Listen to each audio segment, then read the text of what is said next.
Педагогтар мен білікті арттыру курстарының тыңдаушыларына курстан кейінгі қолдау көрсету мақсатында институт қызметкерлері 28 қаңтар мен 11 ақпан аралығында тікелей эфирлер өткізді. Тікелей эфирлер барысында спикерлердің презентациялары дайындау және жасау, фотосурет өнері мен өзін-өзі тану сабақтарында заманауи сандық технологияларды пайдалану бойынша тәжірибелері ұсынылды. 1 ақпанда өзін-өзі тану, сүйіспеншілік пен шығармашылық педагогикасы атты республикалық 10 күндік басталды.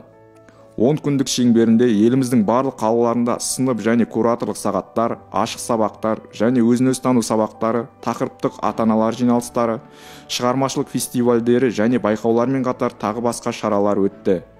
Кең байтақ еліміздің әрбір оқушы достық, өзара түсіністік және сүйіспеншілік жағдайында өткен іс-шараларға белсенді қатысты.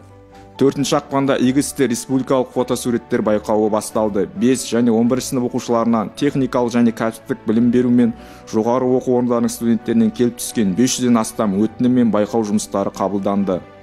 Байқау жастардың дарындылығы мен шығармашылық ойлауын, көркем эстетикалық іс-әрекет мәдениетін дамытуды, өнерде өзін-өзі танытуға және өзін-өзі көрсетуге ынталандыратын ортаны құру мен жалпы адамзаттық құндылықтарды ашу мақсатында өткізіледі.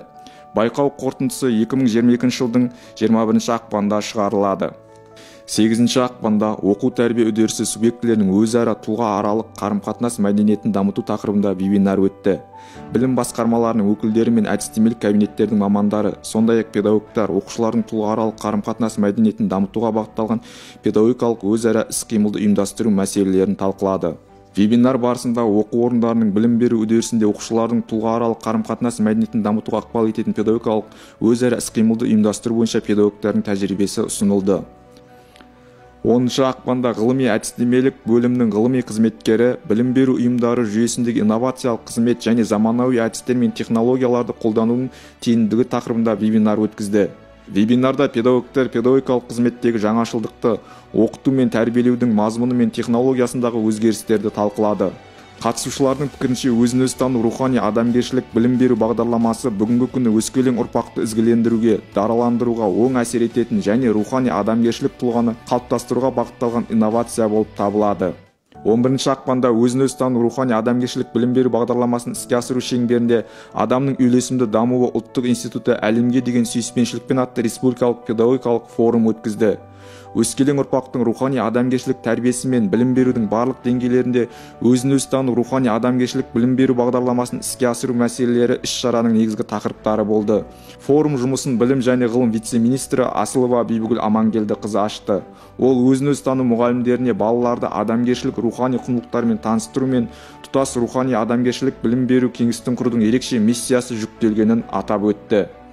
Форумға қатысушылар еліміздің адамгершілігі мол, жауапты, шығармашыл жас буынның қалыптасуы мен дамуы үшін жағдай жасаудың жүйелі тәсілінің маңыздылығын атап өтті.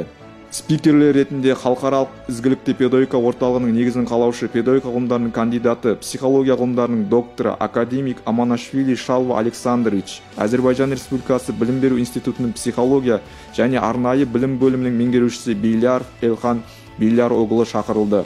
Сондай-ақ Қазақстан Республикасы білім және ғылым министрінің ведомстволық бағынысты ұйымдарының, жоғарғы оқу орындарының өкілдері мен өзін-өзі тану педагогтары өз баяндамаларында білім берудің барлық деңгейлерінде өзін-өзі тану бағдарламасын интеграциялаудың ең өзекті мәселелерін қарастырды. Өзім педагогпын. Ұстаздық қызметте 30 жылдан аса тәжірибемен қай жерде болмасын бөлісіп-ақ келемін. Саналы ұрпақты адамгершілік рухани тұрғысында тәрбиелеудің жолы туралы өзекті мақалалар жазып жүргеніме де біраз болды. Осы дүниені қалың көпшіліктің назарына ұсынғым келеді. Бірақ қалай? Қайда жарияласам болады? Оның жолы өте оңай, қалай дейсіз бе? Ендеше адамның үйлесімді дамуы ұлттық институты шығаратын ғылыми әдістемелік республикалық өзін-өзі тану KZ журналы сіз секілді тәжірибелі педагогтердің жұмыстарын, еңбектерін көрсетуге арналған. Солай ма? Пайдалы ақпаратыңыз үшін рахмет. Журналға қалай жазуға болады? Оның ешқандай қиындығы жоқ. Республикалық ғылыми әдістемелік өзін-өзі тану KZ журналына қазпошта арқылы жазылып, біздің жазылымды растайтын түбіртегіңізді төменде көрсетілген электронды поштамызға мақалаңызбен бірге жіберсеңіз болғаны.